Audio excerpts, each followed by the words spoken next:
अस्सलाम वालेकुम everyone, welcome to my channel. आज की ये वीडियो उर्दू हरूफ तहज्जी के ऊपर है। उर्दू हरूफ तहज्जी अलिफ से शुरू किया जाता है। चलिए शुरू करते हैं। सबसे पहले अलिफ लाइन के ऊपर लिखा जाता है, फिर उसके बाद अलिफ मद आ, फिर बे, पे, ते, टे, से, ये सब लाइन के ऊपर लिखे जाएंगे। फिर जीम,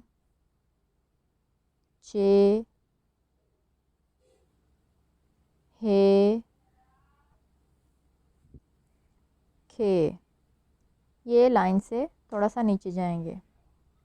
फिर दाल, डाल, वाल, रे, ड़े,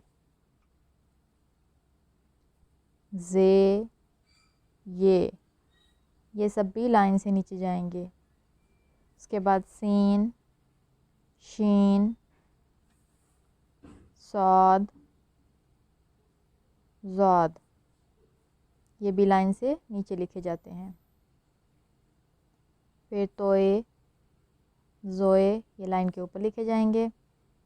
आइन, गईन, ये लाइन से थोड़ा नीचे जाएंगे। फे, लाइन के ऊपर। काफ, लाइन से नीचे। फिर काफ, लाइन के ऊपर।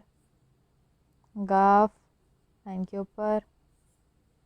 लाम, मीम, नून, वाव, ये सब लाइन से नीचे जाएंगे। हे, हमज़ा, लाइन के ऊपर। छोटी ये, आधा नीचे, फिर बड़ी ये।